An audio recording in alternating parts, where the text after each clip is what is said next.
moving into the topic of the current events, Kiev was the capital of Ukrainian Soviet Socialist Republic once again. Ukrainians, Russians, and Belarusians, it's like three Slavic nations. So our language is kind of similar. I mean, if you move to Ukraine from Russia, after 3-4 months, you'll be understanding fluently Ukrainian, maybe not speaking. And I had a lot of Russian friends in my school. I had two of my best friends Russians. And I am a perfect example of Soviet citizen because by nationality I'm Ukrainian. And my first language is Russian. Like I always spoke Russian. It was hard to find a school in Kiev, capital of Ukraine, that taught in Ukrainian language. All the schools were teaching Russian.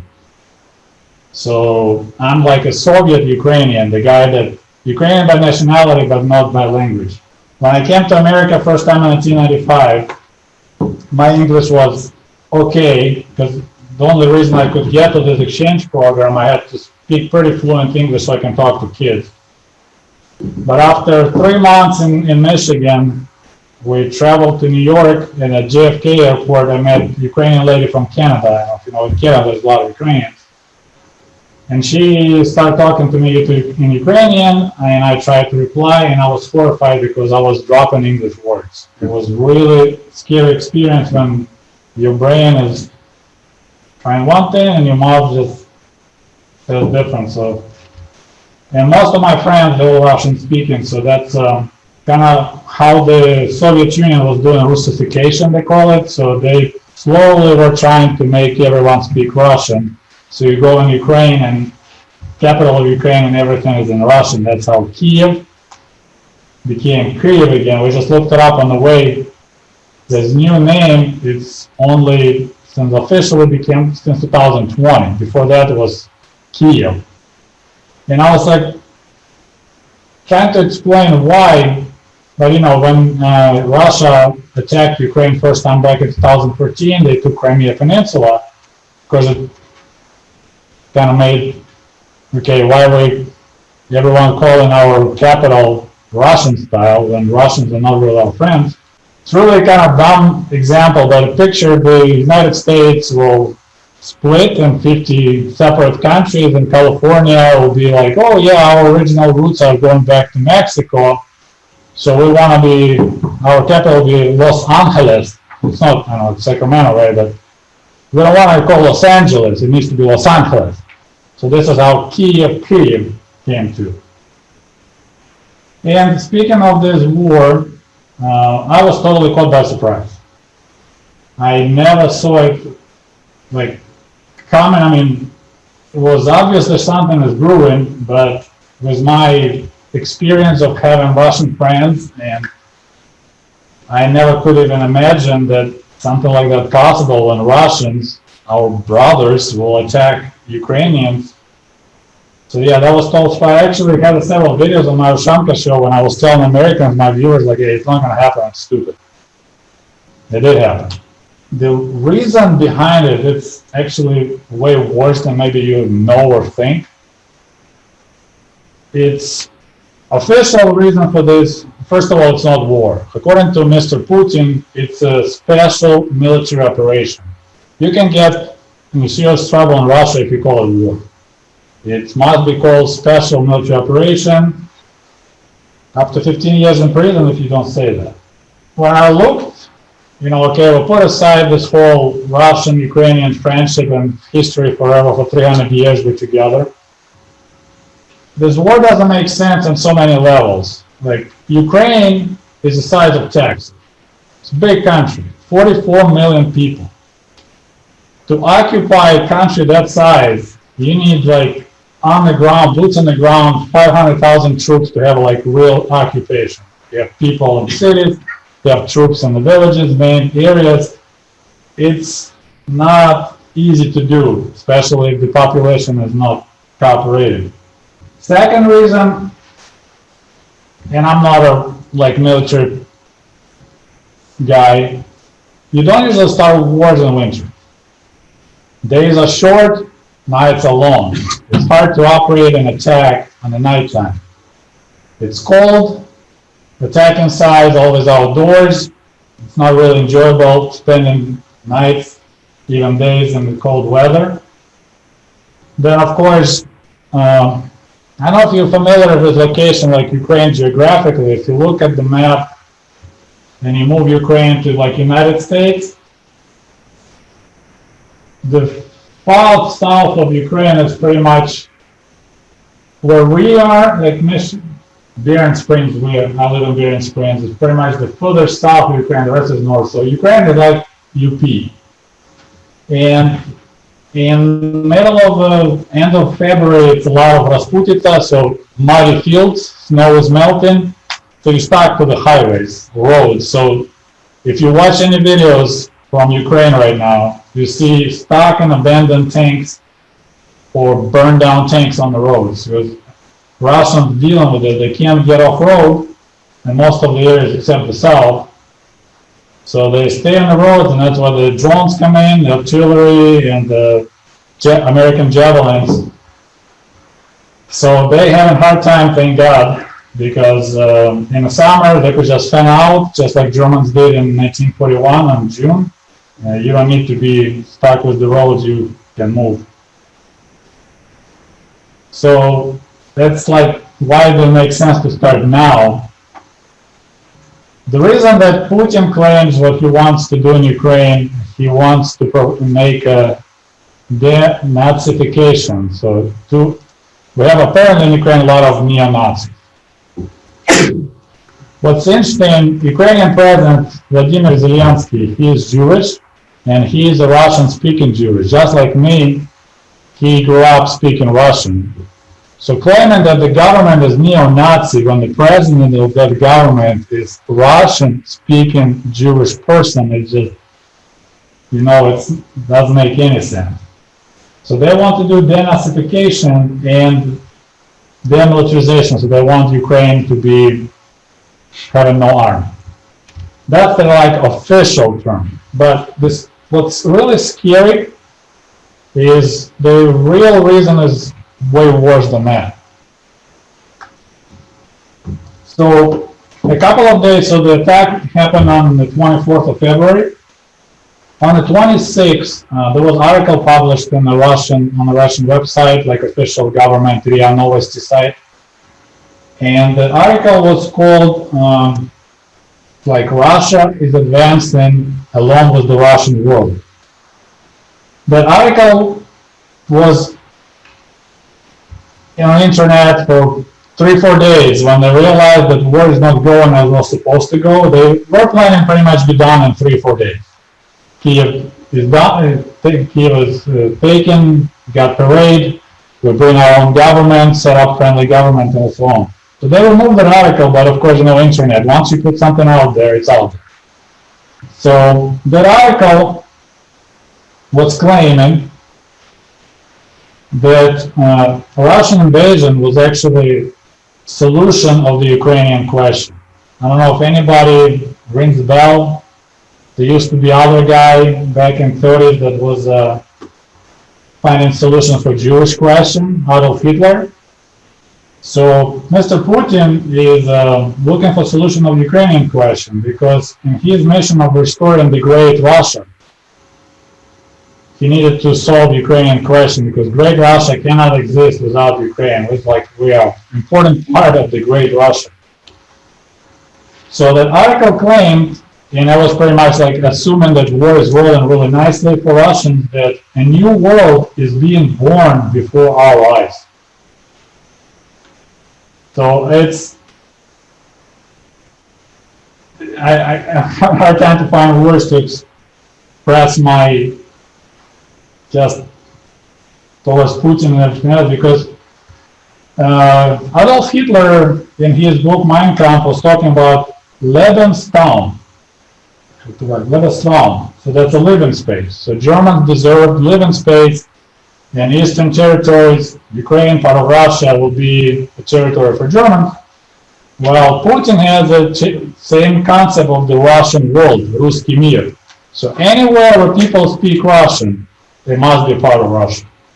Ukraine happens to have a lot of territories that people speak Russian, So that's his plan. And the article stated that Vladimir Putin has assumed, without any exaggeration, so to say correctly word, a historical responsibility not to leave the solution of the Ukrainian question for the future generation. So pretty much he decided to do it now instead of waiting for later, because every year Ukraine is separate from Russia. This new generation of Ukrainians will be less and less Russian friendly. And they actually looked at Ukraine became anti-Russia. I mean, this terminology is just insane, but they really believe in that. And if you know anything about Putin, he is at power about 22 years. So he's a dictator that holds the power still long. So when you are running the country for such a long period of time, of course, you surround yourself with a specific type of people. Real leaders, they looking for qualities in people, like you need to know what you're doing. Dictators, because they're afraid of someone else taking their spot, because there's no fair election, they surround themselves with people they trust. They don't care about how good you are at your job. As long as they trust you, so you don't stab me in my back or put some poison in my food. So that's what Putin did for many years. He surrounded himself with this yes man, and I mean, I could spend hours just talking about corruption in Russia, and I'm really thankful for that corruption now, because all this trouble that the Russian army has, it's pretty much because at least 30% of all the money invested in military was stolen. There's the videos out there. Russian soldiers have MREs, meals, that expired 7 years ago. So you send your troops to fight, and you give them 7 expired MREs because new ones were probably sold. Old ones where paperwork was cooked, done. The guy got brand new BMW, and now you got Russian soldiers that maybe need to go to the bathroom every 30 minutes instead of fighting because they feed him expired food. They bought the cheapest tires for their cool military equipment, so a lot of their trucks have flat tires, and this list is long. And currently, the Minister of Defense of Russia disappeared. He's not being seen in public since March 11, and who knows what happened to the guy, but since the war doesn't go the way Russia planned, now they start chopping heads. Well, that's pretty much all I got for you guys. If you have any questions on any of these topics, I'm happy to answer.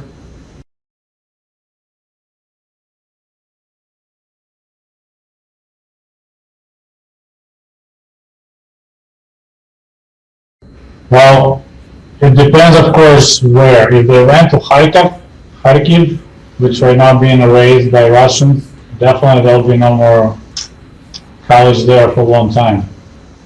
Kiev, they have big universities there. We have always a lot of students from other countries. They're probably more than happy to take students again. But there'll be, I mean, I don't know how long this war gonna last. I mean, time is on Ukrainian side. As more people are dying, unfortunately, but as more time passes, Russia's getting weaker and weaker. But reconstruction effort and putting back to normal, there'll be probably a while. They might find some kind of solution to restore education, people who had to leave. But it depends. I mean, Western Ukraine also has quite a few colleges. They may have to move people there, I would assume. Like Lviv, from Kyiv, they have quite a good colleges there too. But Eastern Ukraine, I mean, that'll be a wasteland for a while.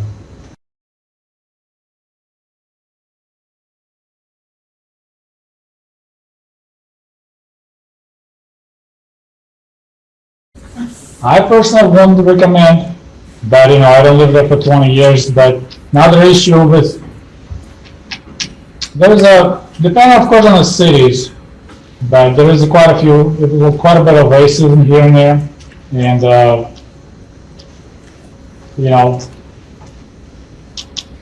it's a tough one. I can't tell you. I would personally suggest not to. I mean, it's great to save money, and as long as like India happy with Ukrainian diploma, but probably getting a degree in the United States will be, it's not as cheap, but definitely safer. I mean, I think there's some Indian students actually died. They couldn't evacuate. So, it's, and another issue was on the border with Poland, they let Ukrainians through, but they stopped Indians and other people because of color of skin. There was neutral in the war. Yeah, but it's just, well, Poland is a separate story about the racism going on in Poland. They refused to cooperate when the Syrian refugee crisis was going on because every country, European Union was required to take so many people, and they're like, we'll take Ukrainians. They kind of count. So, but because color of skin. I don't think money saved on education is worth risking. Like, I'm not sure what colleges they have. Like Lviv, it's Western Ukraine. I mean, Russians sent some missiles that way. But I don't think they have a lot of damage. So Western Ukraine would be a good option to look. But like Kharkov, that's done. That was a big educational center, but I mean, I'm not sure how bad it is there right now, but it's being bombed daily, so.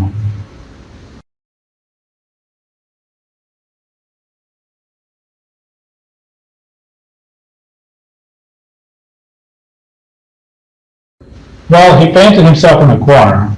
There's, no doubt about that, because there was a plan for Blitzkrieg being done really quick, and look, Putin, another reason why I didn't think he would do what he did is because he's extremely corrupt person. Like I don't know if you heard about his 700 million euro super yacht just got discovered. He got a giant castle on the Black Sea. He divorced his wife of 20 or 30 years to start dating this girl that's 30 years younger than him. She's a gymnast, and she's hiding in Switzerland. So the guy is corrupt. He got watches for $500,000.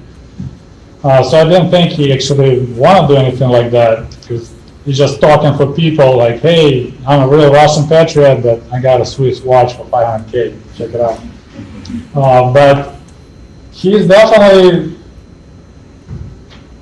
in the spot that he can go for anything. But fortunately, I think this whole nuclear war talk, but I was wrong about war anyway, but there's a chain of command. It's not just one guy says, I'm pushing buttons. So I hope there is a general that say it's not happening and we'll remove him. But Ukraine is doing impressive for what they have, but of course without Western help, they'll be way worse. I have no doubt there's a boots on the ground, but not in that sense. There's a special forces that telling Ukrainians what's going on and where, and because they killed already like 5 Russian generals.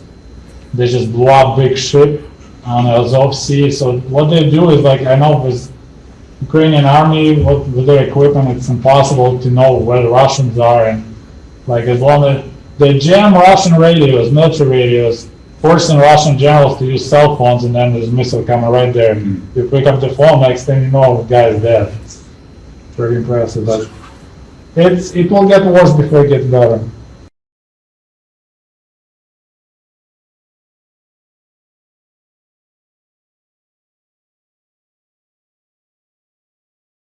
Yes, my mother lives in the village up there, so she's an occupied territory from day one, but that village, fortunately, is so, the expression, boombacks.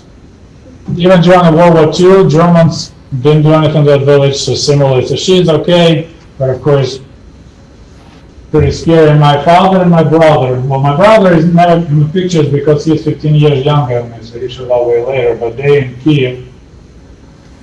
That apartment building we live, that area is not really cool area, let's put it that way. It's not really, like you guys saying here, ghetto, but kind of blue-collar ghetto we call it there. So there's nothing going on there. There's the outskirts of Kiev and on the south part, and main trouble is in the north. So, but it's nerve-wracking for us because I wake up every morning and I get on the phone to see if my family is still alive. And there's this weird conversation will be my brother like, Yeah, we're really stressed out today. Like why? It's so quiet. There's something is about to happen. There should be little explosions here and there, but today is so quiet. We're all nervous. It's not easy right now. Yeah, I'm still maintaining. I need to go to work. I need to do my job, and at the same time, I'm constantly checking the phone. Is there any news from Ukraine? So yeah, it's a lot of stress. Yeah. Everyone is fine right now for my family.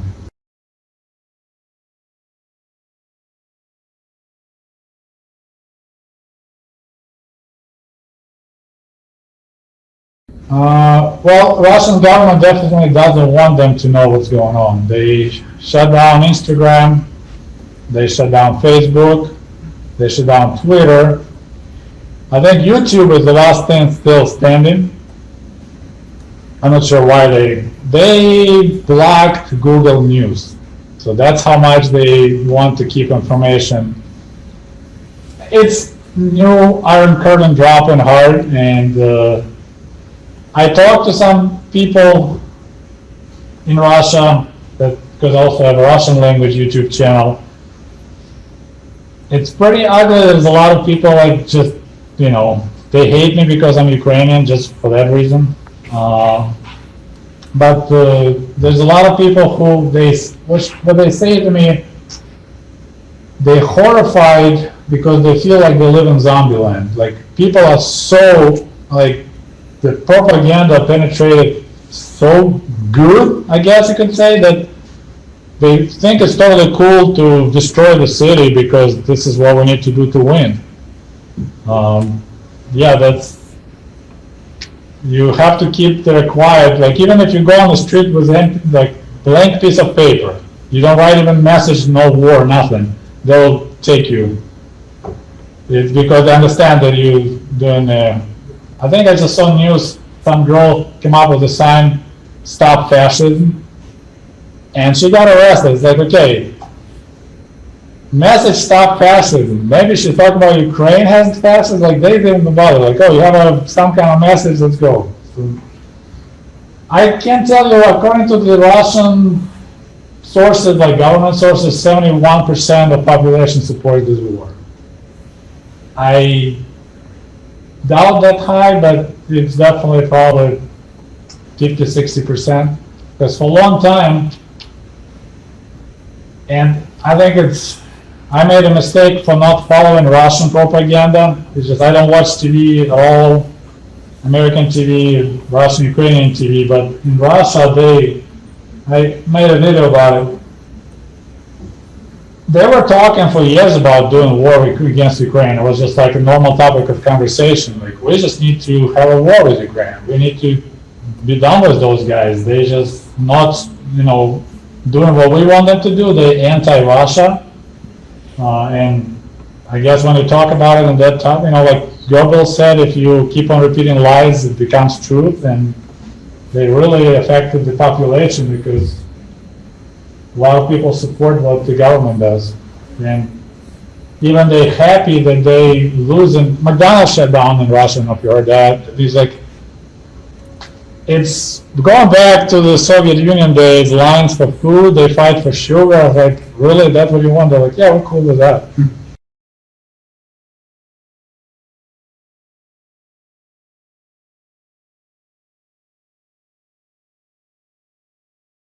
You mean punishment for doing stuff like that? Yeah. Yeah. It was illegal, of course, and people would get caught and get arrested, but it was so widespread.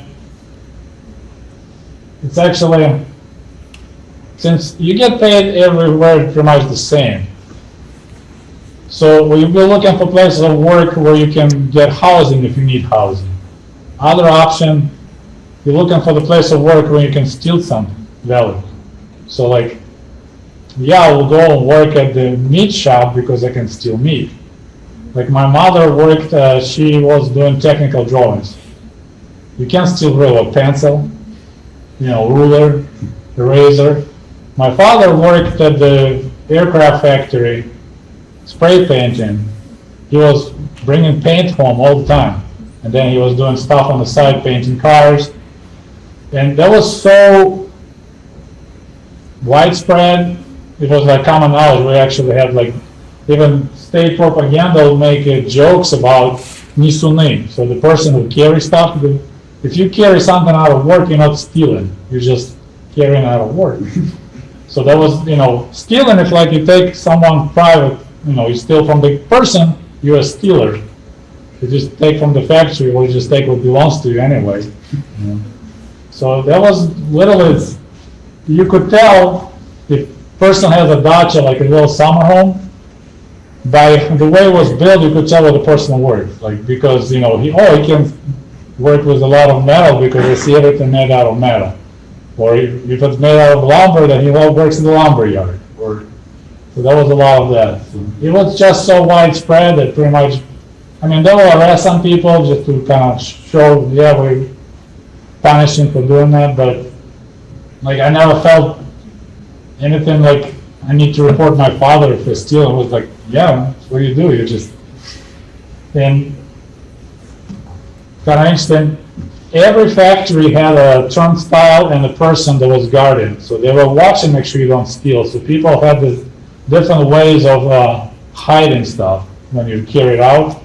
So for example, my father, like you have those paper juice containers, right? Tetra Packs, whatever. We had this silly looking triangle shaped ones with milk. And in Soviet Union, they didn't want to pay you extra if your job is bad for your health, but they'll give you free milk. There was even the expression, if somebody makes you work really hard, like I should get free milk for that. So they'll get maybe 2 packages of this milk at the cafeteria. They drink the milk, they wash the packet, then they fill it with paint, then they seal it, and then just carry it and open in the clear bag. So the guards see, like, I'm taking milk from what I got at work, and take the paint, stuff like that. So that was just really common stealing.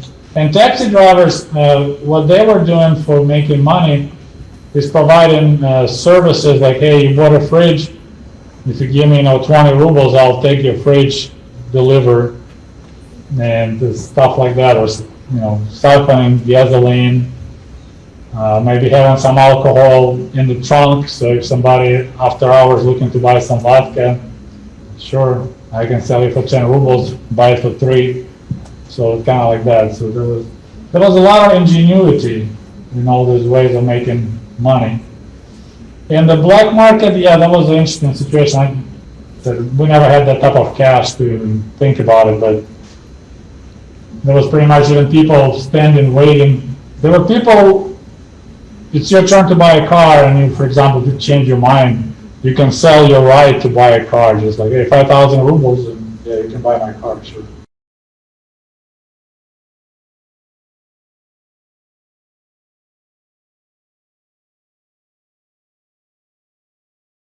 I don't think you can escalate any more than the way right now already. Next step is pretty much nuclear exchange, like maybe tactically, locally. NATO will never ever put boots on the ground. It's so bad right now, and nothing done. So I think Ukraine already realized that whatever they hoped for being part of NATO is so afraid of Putin and Russia that they just will never do anything.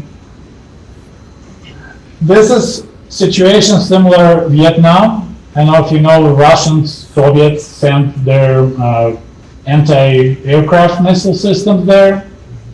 They sent their advisors. Soviet pilots were flying, pretending to be a Vietnamese pilot. So that was done before.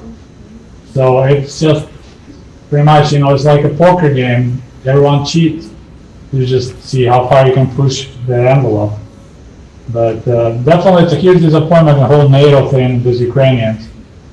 And Russians already, they hate the West anyway. It's just, they do. They would like to take you Alaska, because a long time ago it was Russia.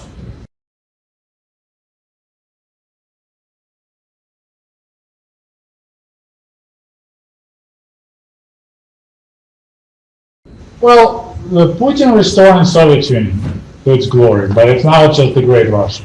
So you look at the borders, let's say if everything would go according to Russian plans, like Ukraine would be down in 4 days, government change, no resistance. The next step was Moldova. Actually, they show once in the news the Belarusian leader, Lukashenko, was showing a map, and by accident they noticed there is an arrow on the bottom. So Ukraine, Black Sea on the bottom, Crimea right here, Moldova is right there. Used to be part of the Soviet Union. You heard about Eastern Ukraine, Donetsk National People's Republic, Lugansk People's Republic. Anyway, they made artificial these areas controlled by Russians, and they call it civil war. It was a proxy war, like hybrid war. They did same thing to Moldova in the 90s, like 94. They took a chunk of territory protecting Russian-speaking people there. So that's like that area. No one, what be the word? Not a single country in the world said, yeah, we accept it's a real country, Pridnestrovia. So their next step was connecting with Pridnestrovia and going after Moldova. After that, definitely Baltic states. They used to be part of Soviet Union. They're NATO members. But I said, if Putin would feel that he can keep on pushing, hey, I got nukes, what are you going to do? You know, I'll take it. So it's pretty much right now, it's a huge stakes at the battlefield in Ukraine. And then all those stands, Kyrgyzstan, Tajikistan, Uzbekistan, Kyrgyzstan, those ready for pickings, you know. It's ugly, but the West, it's same movie been back in the 30s. Everyone was afraid of Hitler. Well, if we give him a little bit of Czechoslovakia, we'll be okay.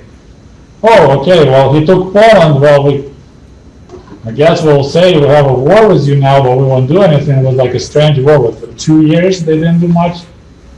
I mean, it's the same movie being played over again. It's just now it's Putin instead of Hitler. It's the Russian world versus Lebensraum. But we've seen this movie before. We have nuclear capabilities on both sides, and that's what's kind of ugly. But what really got Putin, you know, he was born in like, 1952 or something. So he still got that Soviet mentality of 70s, 80s, that if I have 3,000 tanks, who's going to stop me? But any one of you play World of Tanks? This is the end of World of Tanks. This war, when dust settles, and it won't be radioactive dust, this war will be in every book, in every military college, as the end of World of Tanks. Because tank doesn't know anything now. All you need is javelin, you just point, shoot, and you live. You know, you don't need to call the grenade, try to, you know, blow up the tank. Now it's 500 feet, you just point. They trained Ukrainian that you take a guy off the street, 40 minutes later he can go and destroy the tank. It's just that easy. It's all point and shoot and run. So amount of tanks, they lost like 500 tanks right now, and that's one of the problems with Russians. And then of course, Stinger anti-aircraft missiles, there's some insane videos how they shoot down helicopters down. So this is when technology now on the battlefield, and this whole, we just need a lot of tanks, it's done, it's gone. It's so easy to destroy. You know, it's $40,000 missile versus $4 million tank with crew of 3 fried instantly. There's no one survives inside. There's some videos. Oh my God, it's just scary. Yes. First of all, I'd like to say thank you for coming here. But I love your channel. I watch it all the time. And, Thanks. The automobile section, it inspired me. I bought a 78 Vaz 21011 a couple years back and restored it. You're kidding. I'd like to say thank you. You have it? Yeah, at home, 200 miles away from here. Kопейка, one copy, yeah.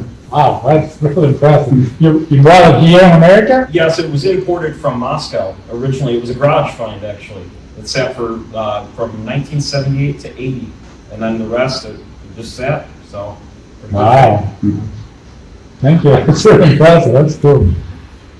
Yeah, I don't have a lot of car culture, like you guys all. I mean, you grew up with your cars and all the things you do in your cars, and like my generation, it's the public transportation. The fun thing you can do in a car is like, I'll tell you. So you be on the bus, right? So you have a pole, people holding the pole, right? So the thing we like to do is you be a pretty girls holding, busy reading book. So your friend grabs, holds the pole. He's the victim, okay? But he just has his hand next to hers. So what do? You kind of make sure they're not when they're watching you, gently touch your hand, and then you just stay. And then she looks at that, but yelling the guy because he sees his hand next to hers.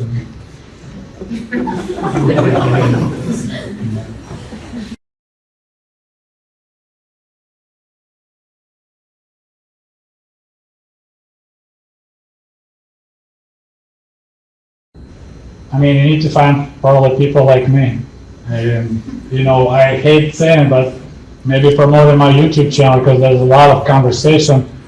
I think the best way to explain is actually talk to people who lived through it and experienced it, because it sounds great. I mean, no doubt about that. It's, equality for all, but how many people want to be equally poor?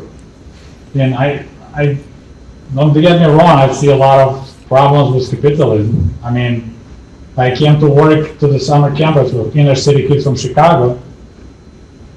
That was a shock for me, because on many levels, and the fact that even I hear, talk to children and asking how they, how life goes, this and that, and I'm noticing my mom and my boyfriend, where are your fathers? Like, for me to hear this, the whole combination, my mother and my boyfriend, was just like a screwdriver in my ear. Like, what are you talking about?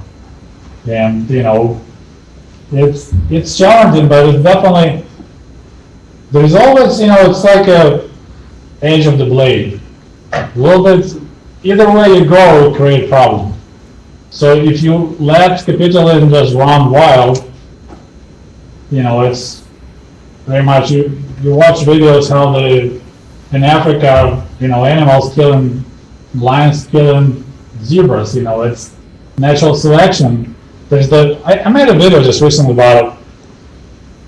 When I was in the airplane in America, there was a Sky Mall magazine, and that was an example. I was like, these Americans are crazy. They sell laser pointers for the playing pool.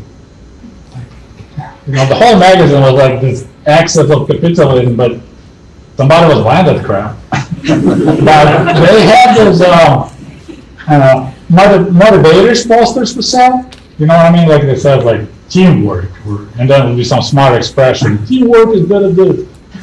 So I'm sleeping, and then I see this picture of the lion, and it says, every morning in Africa, a gazelle wakes up, and it knows that it must run faster than the slowest lion, otherwise it will get killed. When the fastest lion, right? It should run faster, otherwise it will get killed.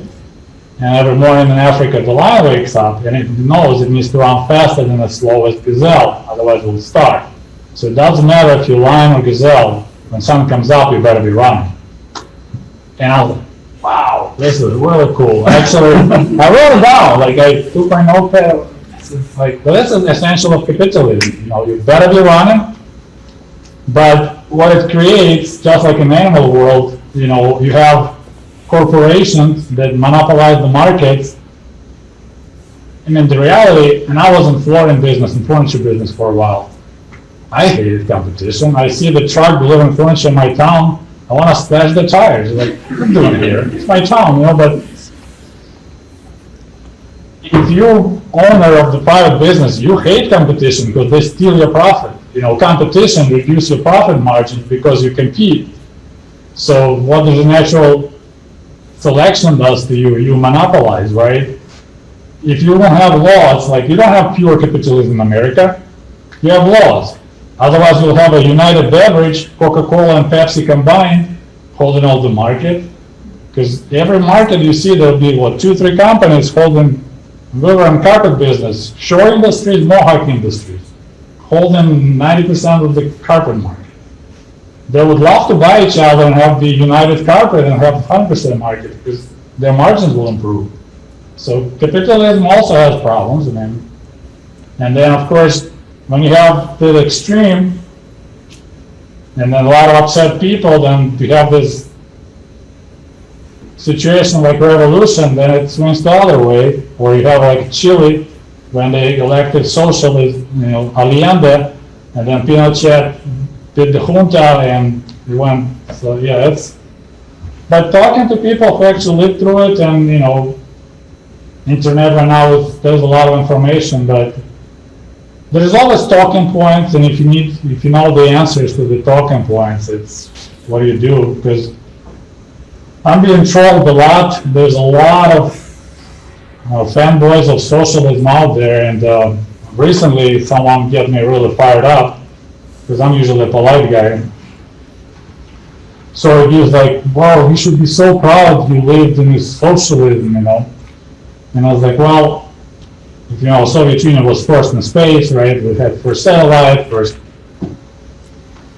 but in the same time, the rest was not that good. So I told him, like, yeah, I never went to space, but I used outhouse a lot, and I used a lot of newspapers in that outhouse. So it's like, yeah, I guess I can say I'm proud living during socialism because it was hard to find toilet paper in many places. But so Soviet Union, the society, like, it runs a lot on your pride. Like, yeah, look, Gagarin was first in space, and it's okay, the price for it for me to be in outhouse and using newspapers, so it's how much your population is willing to sacrifice, like Russians right now, like, okay, we're willing to sacrifice because our great leader, national leader Putin wants to have a Russian world restored.